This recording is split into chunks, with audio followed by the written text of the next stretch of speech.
At the time, towards the end of her life, did she discuss her attitude or feelings about Bobby Kennedy or anything that was going on? Do you recall? Yes. Tell me what she talked to you about. She mentioned the fact that he got what he wanted, now I can't get him. And she said, I realize, telling me this, I realize that the romance is over, but I want to know why.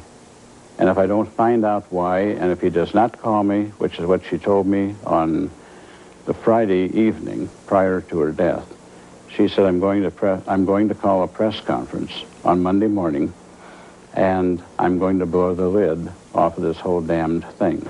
You're suggesting that the President of the United States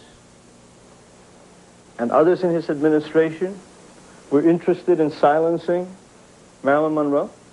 I won't point a finger at the President, but I would say either dissident members of a government organization such as the FBI or the CIA who wanted to protect the Kennedys, which did not represent their particular interest organizations, because as we all know, there are dissident groups of 3 or 4 persons that take things into their own hands within an organization. It is now Saturday, August 4th, the last day of Marilyn's life. She desperately calls the Justice Department, searching the whereabouts of Bobby Kennedy. She calls her psychiatrist. He comes to her house and leaves. She calls friend Jeannie Carmen. It was probably around 9. I really didn't glance at the clock, but I would set it somewhere around 9:30. Did she seem in any way drugged or drunk? Not at all. I mean, you've heard her when she had a slur. Oh, yeah. Seemed perfectly normal. And you know what Marilyn sounds like when she is drugged. Have you ever thought that if you had gone to Marilyn Monroe, you could have saved her life? It makes me think that I probably wouldn't be here. You know, sometimes I have thoughts, well, okay, I could have saved her life. I'd have been there. Nothing would have happened. But on the other hand, she was going to talk to the press the following day or on Monday, and people might have been desperate and wanting to get rid of her, so to speak, and maybe if I'd have been there, I would have been zipped too, or zapped, or whatever you want to call it. This is District Attorney Carroll, who, in 1982, launched an inquiry into Marilyn's death to ascertain whether a grand jury should be impaneled to investigate the mystery further. He found no such grounds. We went back to the original death scene and the condition of the body and the facts that we could establish independent of these new things coming to light, and concluded there was no credible evidence to support a murder investigation at that time.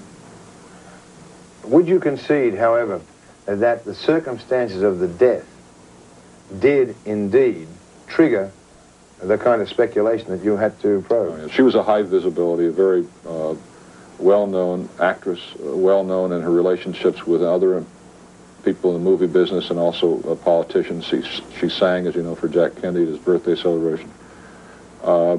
She was the kind of person that the public wants to know more about, and certainly wants to know more about her death and anything related to that.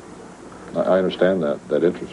I think it's possible that there was some kind of an accident. It may have been the most tragic accident imaginable, in which Monroe had taken the number of barbiturates she knew she could handle, or thought she knew she could handle, but that someone else, wanting to calm her down when she was so distraught, gave her barbiturates in one of those enemas she was taking at that time. So, but innocently gave her those, not knowing that she'd taken the other barbiturates. Bill Roma is a retired FBI agent from Chicago. His beat was to nail gangster Sam Giancana. While tracking Giancana, Roma gained a telling insight into some of the men in Marilyn's life. Today, he is a lawyer, and after years of sitting in a front-row seat to the drama that was Marilyn, he believes it is time for a grand jury to be impaneled. What do you make of the theory that Marilyn Monroe was murdered? I don't believe that, because I don't know who would have the motivation to murder her.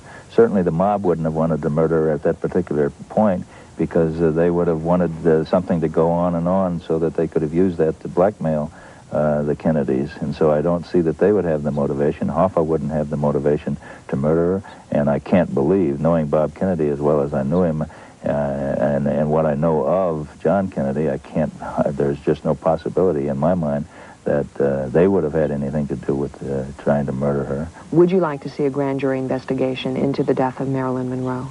I would, yeah. I think that there have been so many questions now, and there's so much conjecturing. I think that it would be nice to put it all out in the open once and for all, so that there would be no question about what exactly happened. You've been sitting here in this courtroom, and you've had the function of listening very carefully to the witnesses we've presented.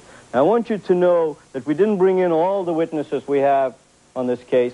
We brought in a sampling of those witnesses, and you've listened to them.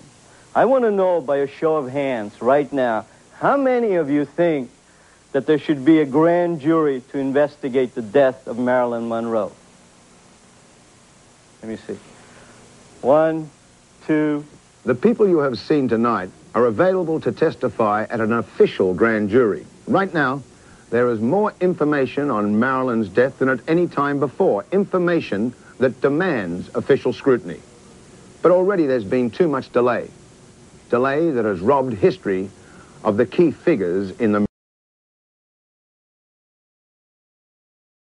Marilyn mystery. President John F. Kennedy, assassinated. Robert Kennedy, assassinated. Jimmy Hoffa, kidnapped, presumed assassinated. Gangster Sam Giancana, assassinated. Gangster Johnny Roselli, assassinated. Any further delay could rob history of the truth forever. Marilyn Monroe, a case for murder